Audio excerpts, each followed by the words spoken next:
Saya pernah dicium sama orang miskin yang akut miskin betul. Itu tak ajarin, Anda ini lebih hebat ketimbang orang-orang kaya. Misalnya gini, misalnya ada komunitas rektor atau kiai besar. Saya ini kata orang banyak termasuk kiai besar. Mungkin kalau pinjam uang itu karena mau beli mobil, aksesoris mobil, karena kita kiai tok atau rektor atau orang-orang tok. Kalau sesama orang miskin itu pinjem-pinjemannya itu urusan beras, itu urusan nyawa. Tren mana? Menyelamatkan nyawa sama aksesoris mobil. Nyawa. Jadi pahala kamu pasti lebih besar itu. Itu senengnya jadi orang miskin terus keterusan sampai sekarang. Itu, lo coba kalau menteri sama menteri, rektor sama rektor, kira-kira pinjamannya apa Pak Arso? Kan kalau mau beli mobil atau mau umroh VIP, pokoknya yang keren-keren. Kalau orang miskin pinjam karena apa? Makan kan, beras kan. Makanya kalau yang sedang miskin monggo lah, kalau ingin teruskan. Maksud saya Islam itu seenak itu, Islam itu segampang itu. Sudahlah yang sedang miskin ya keren, karena sekali sosial itu urusannya apa? Nyawa. Tapi kalau miskin semua ya Indonesia bisa tutup kan. Ya sudah yang kaya-kaya itu saya menyelamatkan Indonesia karena bayar pajak yang menjadikan Indonesia berjalan. Tapi ya dipakai yang benar. Nah begitu seterusnya. Ada kiai miskin cerita ke kita. Terus enak jenengan alim, terus punya santri banyak, bisa ngajar di mana-mana. Saya bilang, hebat kamu. Dia hidup di daerah tertinggal. Itu yang diajarkan kan hanya tauhid. Kan nggak mungkin desa tertinggal baca fikih perbandingan madhab. Kan nggak mungkin. Kalau angka-angka apa Fajar Pak Sadali kan nggak mungkin. Fikih perbandingan apa? Madhab. Menyorot madhab dunia. Gaya angka-angka itu kan nggak mungkin. Tapi pertanyaannya, yang menyelamatkan masuk surga itu tauhid apa perbandingan madhab? Tauhid. Ini hanya mengajarkan fardu kifayah sunat-sunat. Ini Anda mengajarkan fardu ain. Surganya dulu kamu. Oh terus senangnya jadi kayak gitu. Karena yang diajarkan apa? Tauhid. Sementara kita yang gaya-gaya ini ajarkan perbandingan apa? Ada studi banding ke Al-Azhar kemana-mana. Ini enggak tauhid. Dari orang nyembah pohon jadi nyembah Allah Ta'ala. Keren enggak? Keren. Jadi terus kiai desa sama saya senangnya bukan karena tak bela. Tapi ada yang agak kurang ajar tanya saya. Kalau itu hebat kenapa Gus gak mau jadi kiai desa? Waduh. Wah ya repot kalau pertanyaan. Terus tak jawab, kalau saya jadi kiai desa, kamu ngangsu ilmu dari mana coba? Ya dari jenengan. Ya kalau sama gobloknya ada bisa. Ya sudah Gus aja yang jadi kiai besar. Maksud saya, ya sudahlah kita begini seperti yang saya ajarkan di sini, saya sarankan supaya orang itu tahu. Ini namanya diroyah, apa? Makanya kata Imam Ghazali itu kalau kamu ingin sopan gampang melihat anak kecil, wa aqallu minni dzamban, dia dosanya lebih kecil. Karena masih kecil kan, tentu secara dosa enggak banyak. Kalau melihat orang yang tua, wa aktsaru minni ibadatan, dia tentu ibadahnya lebih banyak karena umurnya lebih banyak. Sehingga terus semua orang lain tuh di depan kita itu hebat. Ya semua orang lain sama misalnya Pak ini rektor, Pak Fathul Wahid rektor, tanggung jawabnya lebih banyak, berarti pahalanya lebih banyak. Tapi sama, ketika melihat Nyon Sewu melihat pegawainya yang secara lahir di bawahnya, ini tanggung jawabnya enggak banyak, pasti salahnya juga enggak. Itu yang diajarkan Rasulullah SAW, sehingga enak. Tapi kalau kita melihat orang lain selalu salahnya, itu pecundang. Allah saja tidak seperti itu kan, amal baik ya ada khairan, amal buruk kayak ada saron, semuanya dilihat oleh Allah Subhanahu wa Ta'ala. Saya itu punya teman Gus, agak beling, agak seenaknya. Dulu miskin.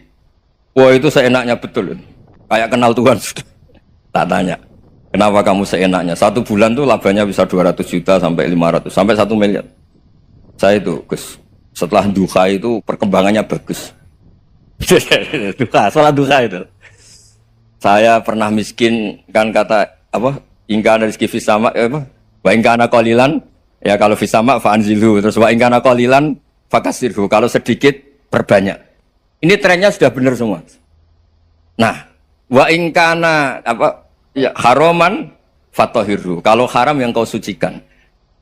Makanya saya seenaknya kalau qalilan sudah fakasiru, paling trennya yang enggak benar juga fatahirhu kata Mas. Dia yakin kalau yang enggak benar-benar sudah disucikan Allah, karena yang lain-lain sudah Dari miskin sudah kaya, qalilan sudah fakasiru. Paling yang haroman juga sudah fatahiru gitu. Tak tanya. Lah kamu kok tahu? Polanya sudah ada, Gus, karena sang kamu sembrono sama Tuhan kok begitu kan? Tapi apapun itu seneng saya. Seneng saya sering salah teh, makanya saya mohon yang sekarang miskin sedang miskin itu ya ndak usah nyesal banget-banget. Kalau ingin kaya monggo lah, namanya orang juga ingin. Tapi Anda harus bangga. Sosial antar kalian adalah urusan nyawa dan itu pahalanya luar biasa. Supaya kita, nah yang kaya-kaya juga boleh GR lah karena pembayar pajak. Dan itu bisa menyelamatkan apa? Indonesia Raya. Begitu seterusnya. Itu yang diajarkan Nabi, antawadhu hatta la yabghiya ahadun ala ahadin. Kamu semua harus tawadhu sehingga antar kalian tidak saling tidak sopan, tidak saling liar, tidak saling mendolimi. Termasuk tadi sikap gak jelas tadi. Orang dolim yang sekarang dolim bisa saja tobat, yang sekarang soleh bisa saja nanti. Semuanya tuh mungkin. Kita diajari ya muqallibal qulub tsabbit qalbi ala dini. Jadi keliru kalau kita dalam banyak hal harus tegas, gak mesti. Al halalu bayyinun wal haramu bayyinun. Tapi ada wa bainahuma umurun mustabihat. Ada yang wilayahnya itu abu-abu. Misalnya ada perempuan cantik misalnya, contoh paling gampang. Kalau kamu ajari secara serius, kamu bisa saja tergoda jadi fitnah. Jadi kalau orang soleh gak berani ngajarin, kemudian digunakan orang fasik, malah menjadi orang nakal, kita juga tanggung jawab. Kamu mau tegas gimana? Wilayahnya sama-sama mungkin. Wilayahnya sama-sama mungkin. Yang dekat pejabat mungkin terkontaminasi KKN. Tapi kalau pejabat gak dekati orang soleh, punya perilaku yang gak soleh, yang repot juga Indonesia kan? Nah hal-hal seperti itu kita tidak perlu ngambil sikap. Maksudnya nggak usah ngambil sikap, ya kita buktikan kalau milih satu madhab, kita buktikan semuanya lebih baik, semuanya lebih bermanfaat, semuanya lebih berperadaban. Karena nggak bisa dihindari wa bainahuma. Termasuk nyuwun sewu, saya mohon maaf sama mulai Pak Harso, Pak Lutfi sampai Pak Fathul Wahid. Saya ini termasuk kiai yang nggak suka dekat sama orang-orang top. Bukan karena hasud. Memang konstitusi kiai harus gitu, la tamuddanna ainaika. Kenal orang lebih tinggi itu kan resiko. Misalnya saya kiai desa, mungkin punya keri tua sudah seneng, punya kijang tua sudah seneng.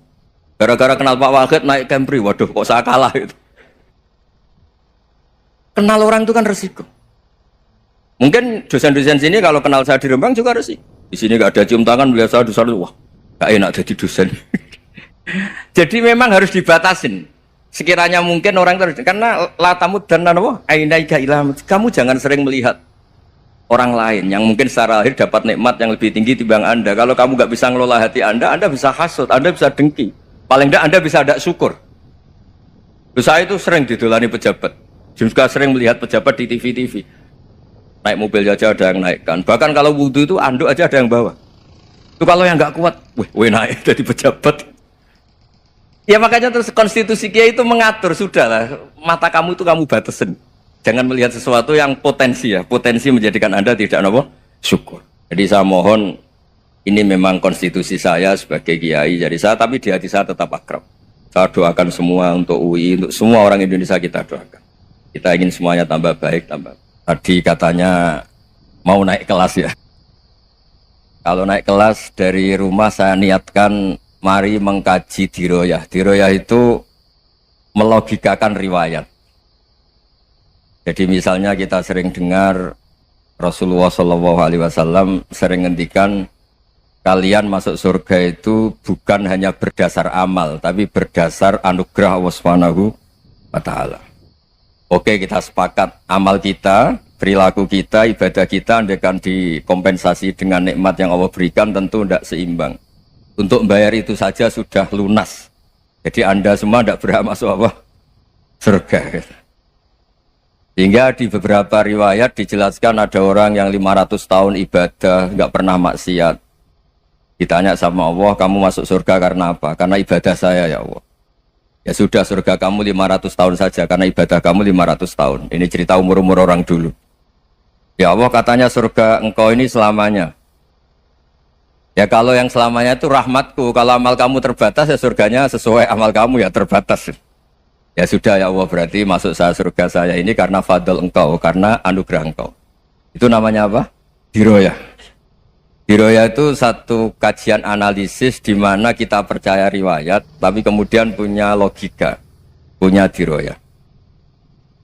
Ini penting supaya tauhid kita ini kuat. Jadi dulu ada orang yang sangat cerdas, namanya Jubair bin Mut'im.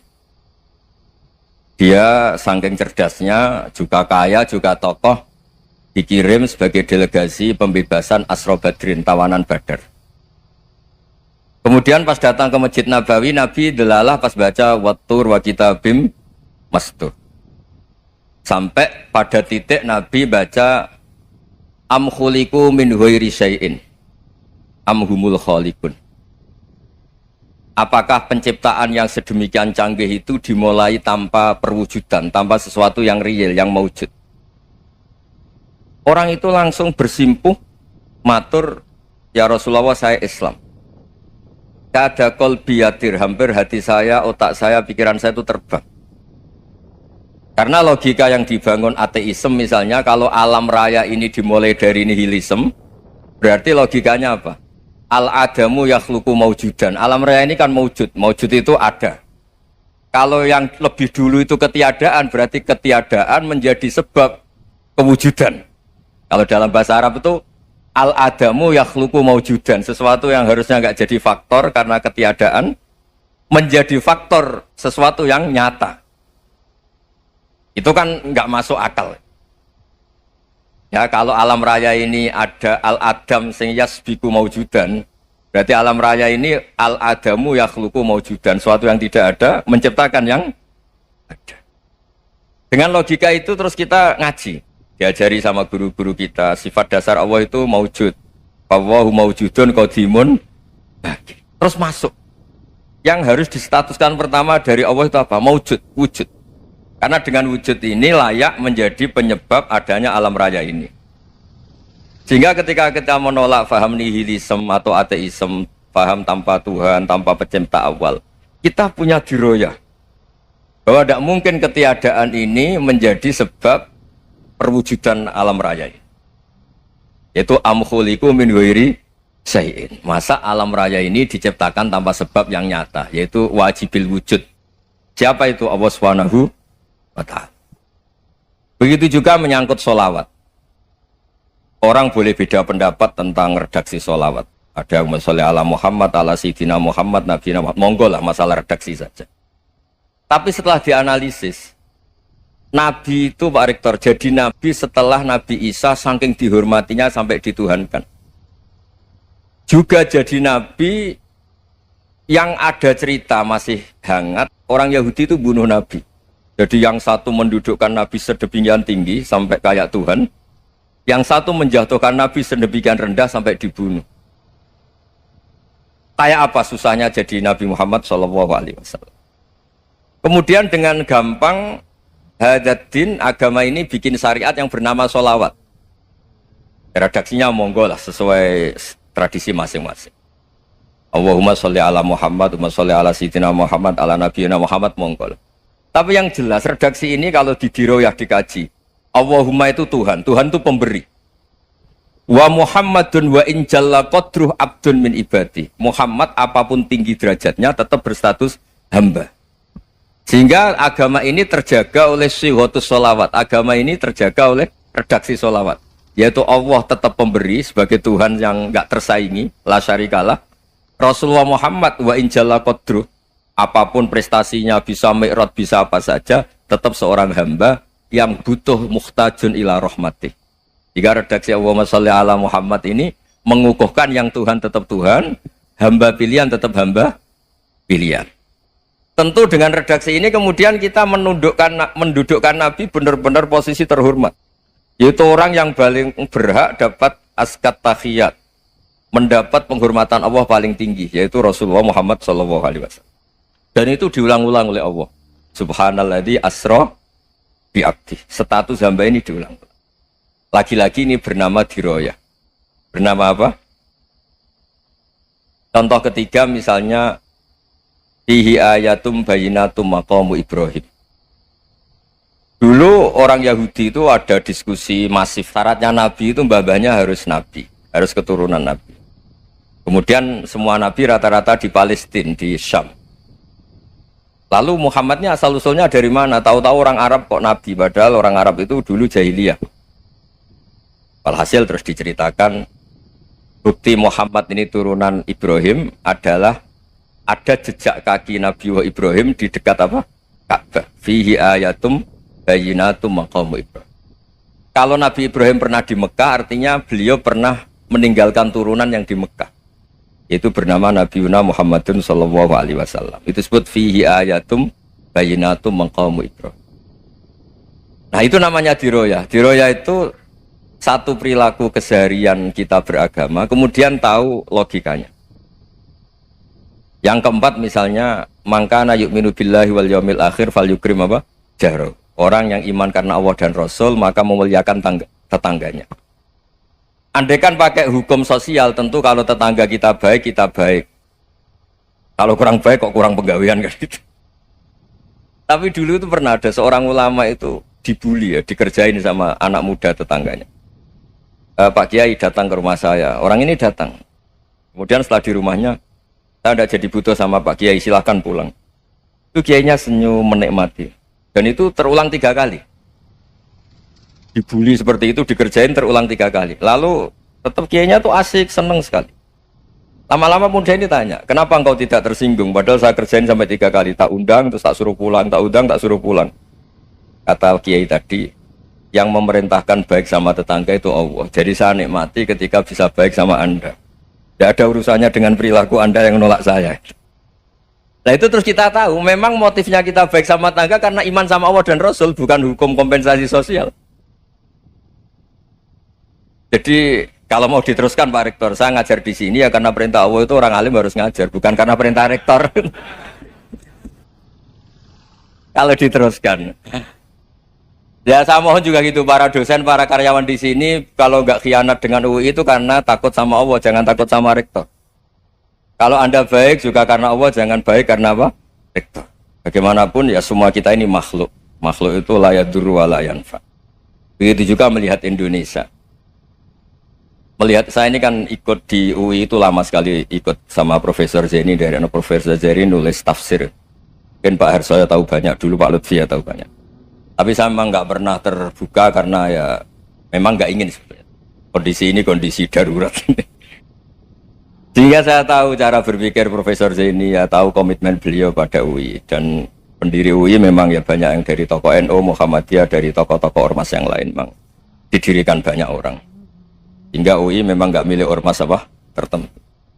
Dari satu sisi memang baik, nggak dikuasai ormas tertentu. Tapi nanti kalau keterusan ya nggak berbentuk. Ya sudahlah dikelola saja. Sambil-sambil jelas, sambil-sambil kadang nggak jelas, yang penting ikhlas tadi. Karena kalau terlalu asobia itu jadi repot. Kita ini yang nekuni fikih itu tahu, kalau tidak kuno itu madhabnya Hanafi, kuno itu madhabnya Syafi'i. Tahu-tahu seakan-akan Imam Syafi'i itu NU, Imam Abu Hanifah itu Muhammadiyah. Padahal ini orang-orang yang sebelum NU dan apa? Muhammadiyah. Jadi kalau kita yang nekuni ilmu itu biasa saja dengan perbedaan. Tapi kalau orang-orang yang nggak siap dengan perbedaan itu sampai Allah disifati Ta'ala itu tidak terima. Padahal Ta'ala itu maknanya Maha Luhur, yang Maha Agung. Jadi ada seorang kiai kebetulan pidato pertama Pak Rektor. Assalamualaikum warahmatullahi ta'ala wabarakatuh. Ilmu balik kedua ini nggak terima karena itu dianggap bid'ah ada ta'ala. Hanya dia bilang Assalamualaikum warahmatullahi ta'ala wabarakatuh. Itu saking asobiahnya itu Allah ditambahi ta'ala itu tidak terima. Padahal ta'ala itu maknanya Maha Agung. Nah itu kan jadi repot kalau asobia gitu. Kalau kita ngadepi perbedaan itu biasa saja. Karena kita mungkin bacanya banyak, lihat hal-hal seperti itu ya. Berkuahnya nggak jelas itu menjadi orang tuh bijak. Ini sekarang nakal, jangan-jangan nanti jadi orang baik. Yang sekarang baik, jangan-jangan suatu saat jadi tidak baik. Semua orang introspeksi. Nggak ada jaminan kalau kita sekarang baik akan baik terus. Nggak ada jaminan kalau kita sekarang buruk akan buruk terus. Sehingga terus banyak kiai-kiai bijak itu memang lahirnya nggak tegas, tapi nggak tegas itu yang menjadikan bijak, karena sama-sama mungkin. Itu yang disebut laisa laka minal amri syai'un aw yatuba alaihim wa yu'adzibum, itu tidak wilayah kamu. Ketika Allah mengomentari orang munafik juga wa yu'adzibal munafiqina insya'a aw yatub. Bisa saja ada yang disiksa, bisa saja ada yang dikasih tobat. Karena pola yang kita analisis itu semuanya menurut kita, bukan menurut kemaslahatan orang apa. Saya punya sekian contoh cerita. Orang yang sowan kiai baik-baik, mungkin bawa gula atau salam tempel, tidak tahu lah. Itu tidak mesti jadi wali. Tapi kali Joko yang kenal Sunan Bonang, itu kenalnya itu karena ingin begal. malah jadi wali. Tapi tidak usah dicoba. Umar itu nyari Nabi itu mau dibunuh. Tapi malah tobat jadi orang baik. Jadi ini penting ngaji ya, supaya tidak tegas itu, tidak jelas itu kadang baik. Nah termasuk saya juga termasuk dia yang milih tidak jelas. Saya sering gojlok gini, Fajar Hadil ini murid-murid saya sering saya gojlok.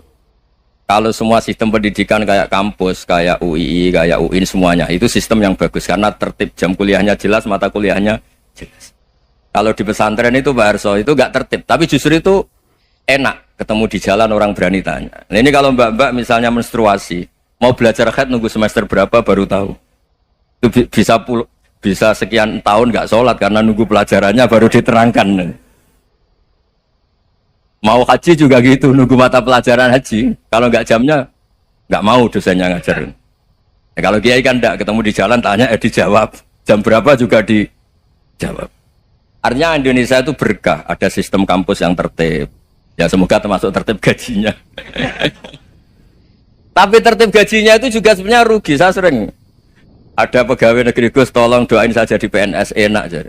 Gajinya tetap, kata saya nggak mau kalau gaji saya tetap. Kok bisa Gus, enak tiap bulan mesti dapat gaji. Kalau tetap nggak naik-naik kata saya. Kalau kiai gajinya nggak tetap, tapi di atas yang tetap kata saya. Artinya Indonesia itu berkah. Kalau semuanya pakai sistem pendidikan setertib ini, orang mau tanya haid ya nunggu pelajaran haid. Bab haji ya nunggu pelajaran haji. Tapi kalau ketemu kiai itu enggak. Ya pokoknya saya pernah di pasar, Gus. Mau tanya apa? Anak saya keluar darah terus gini-gini. Padahal biasanya haid hanya 7 hari gini-gini. Ya sudah kembalikan ke biasanya rudat hilal adat. Itu enggak usah sowan ke rumah. Juga enggak registrasi dulu, enggak daftar dulu. Ya ini enggak nyindir cerita saja.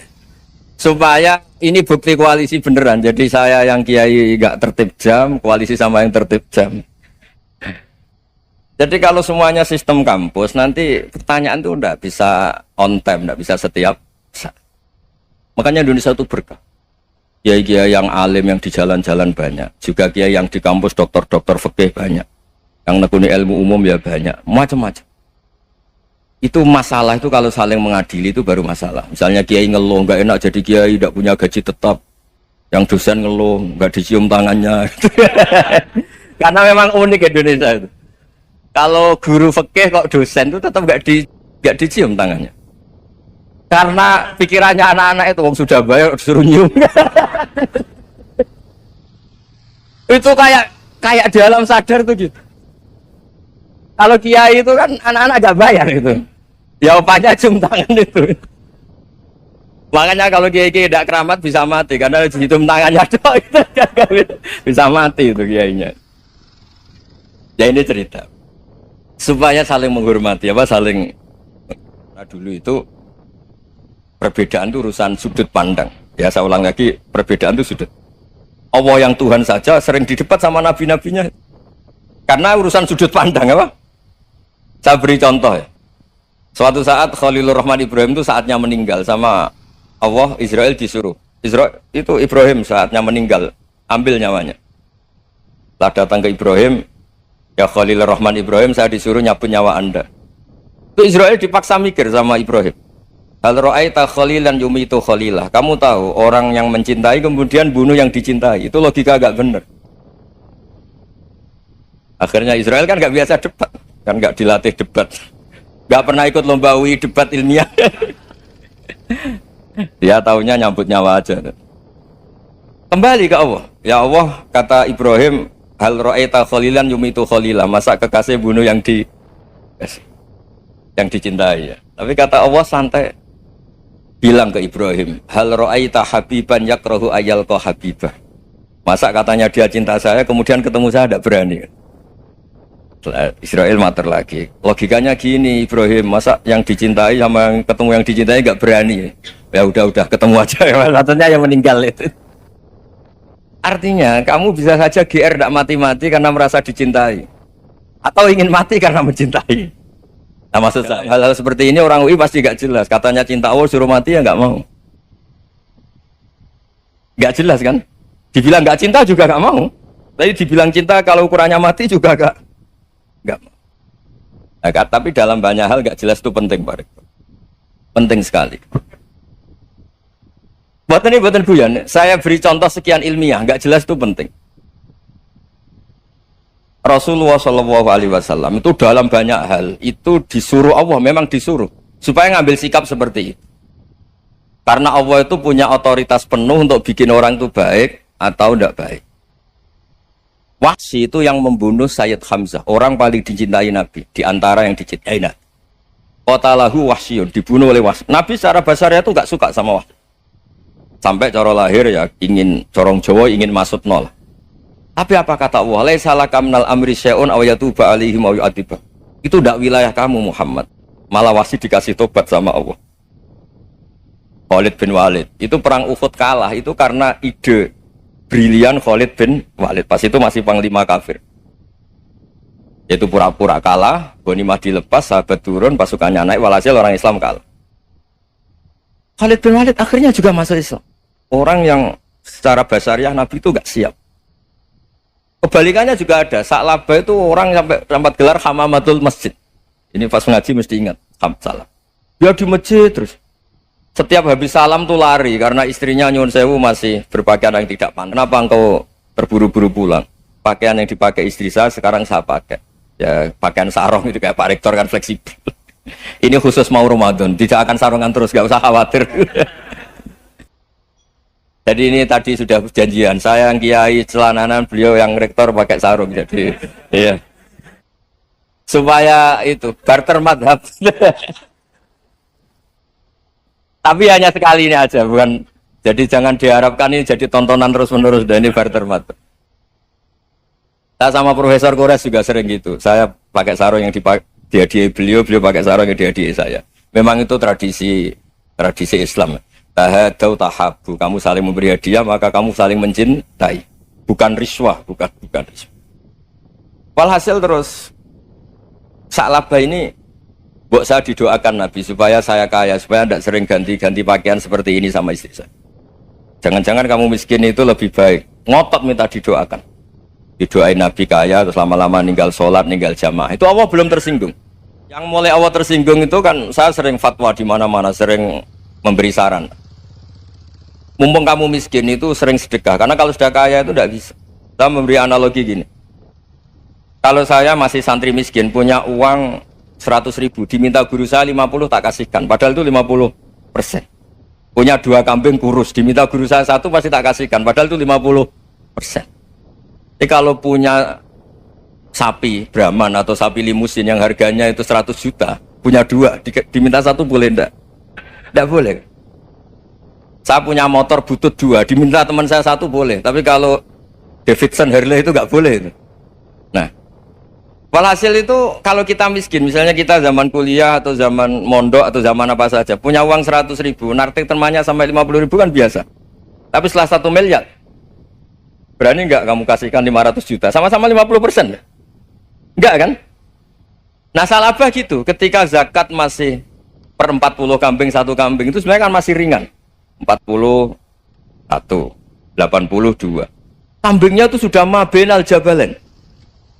Barang dihitung zakat karena sudah ribuan, jumlahnya sampai 400 kambing. Banyak lah pokoknya. Terus kata Sa'labah, ini pemerasan. Karena jumlahnya besar. Allah tersinggung karena nabinya dianggap narik zakat itu dianggap khoros, dianggap pemeras. Allah tersinggung kemudian fa'aqobahum nifakon fi qulubihim ila yaumil. Dia ditakdir munafik.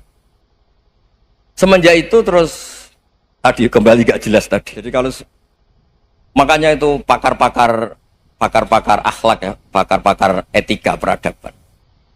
Itu tertampar betul ketika Nabi urusan ilmu itu mengabaikan itu kalau sudah urusan ilmu. Misalnya begini, ada urusan ilmu, ada mbak-mbak cantik atau ibu-ibu cantik. Itu dalam Islam itu diajarkan jangan sopan-sopan banget. Kata Nabi, karena kekuatan ilmu itu di atas kekuatan akhlak, di atas kekuatan adab. Ya nisa an-nabi lastunna ka ahadim minan nisa. Ini taqaitunna fala takhdu'na bil qaul. Fayatma alladzi fi qalbihi maradun.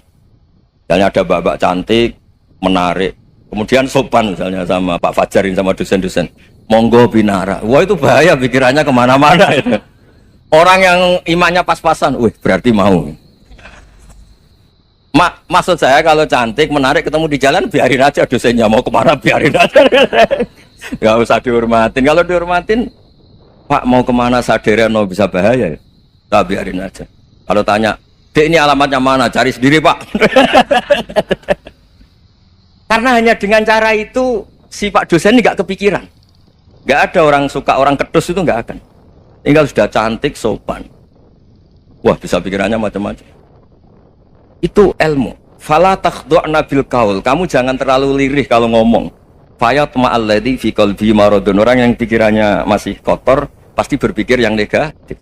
Anda mungkin demi sopan sama dosen Anda. Tapi sejauh mana dosen Anda juga berpikir positif? Itu kan uji iman sama uji nyali. Nah, sama pejabat yang sopan sama kiai mungkin punya Alphard, punya Robicon, punya terus bawa uang banyak. Terus sama kiai cium tangan hormat. Jangan-jangan kiainya yang pikirannya macam-macam. Ini berarti bisa jadi muhibbin potensial misalnya. Nah, saya ini termasuk kiai yang pengagum ilmu. Sehingga saya sama orang yang medit, yang kikir sama saya itu saya senangnya bukan main.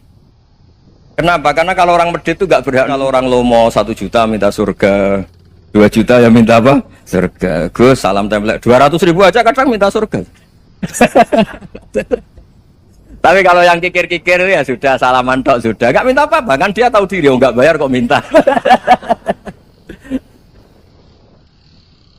Maksud saya Islam itu luas, dinikmati saja Pak, dinikmati saja. Nah itu diroya, maksudnya itu diroya. Diroya itu kamu tahu aturan Islam itu kamu harus yakin khairihi wa syarrihi minallah, semua itu ujian, tapi kemudian dikaji. Makanya saya ini termasuk pengagum Imam Syafi'i. Imam Syafi'i itu dikasih tahu. Ada orang yang di depan engkau cium tangan hormat tuh di luar ngomong-ngomong ngata-ngatain Anda. Imam Syafi'i tertawa-tawa sewenang. Loh, ada ini dikata-katain di luar kok. Kok tidak kamu anggap munafik malah tertawa. Berarti saya wibawa, di depan saya nggak berani. Dianggap enteng saja. Terus dibilangin, sebagian orang kampung sini nggak suka sama engkau. Baguslah, tidak akan pinjam uang sama saya. Di mana-mana orang pinjam minta tolong tuh karena seneng. Kalau benci kan enggak. Intinya dianggap enteng saja. Yang terjadi di dunia itu semuanya dianggap enteng saja. Man asa ilaika faqat atlakoka. Yang berburuk sama kamu itu membebaskan kamu. Coba kalau akrab, titip. Ya misalnya akrab sama Pak Fajar, bilangkan ke Pak Rektor, sangkat atau jadi guru tetap atau apa kan ribet. Kalau tidak cocok kan nggak minta apa-apa. Makanya hati-hati Pak Rektor sama yang akrab-akrab itu. Itu dulu saya juga nggak paham. Di antara wasiat Bapak yang sering diulang-ulang tuh itu. Suatu saat kamu jadi kiai, ngelola orang nggak seneng tuh gampang. Sudah, situ orang lain. Tapi kalau ngelola orang orang seneng tuh repot. Mintanya aneh-aneh. 100.000 aja minta surga. Hanya teman tenis saja minta naik jabatan. Intinya itu ya sudahlah dikelola. Yang seneng ya berkah, mungkin teman berjuang, teman diskusi. Yang nggak seneng ya berkah, karena ini tidak minta macam-macam, enggak seneng. Nah itu namanya diroya. Diroya itu satu kajian keilmuan yang menjadikan kita ini nyaman dengan riwayat-riwayat panduan-panduan dari Rasulullah Shallallahu Alaihi Wasallam kayak tadi. Kenapa sih tentang baik sama tetangga, baik sama tamu? Hitung-hitungannya itu mangkana yu'minu billahi wal yaumil. Ya, Assalamualaikum warahmatullahi wabarakatuh.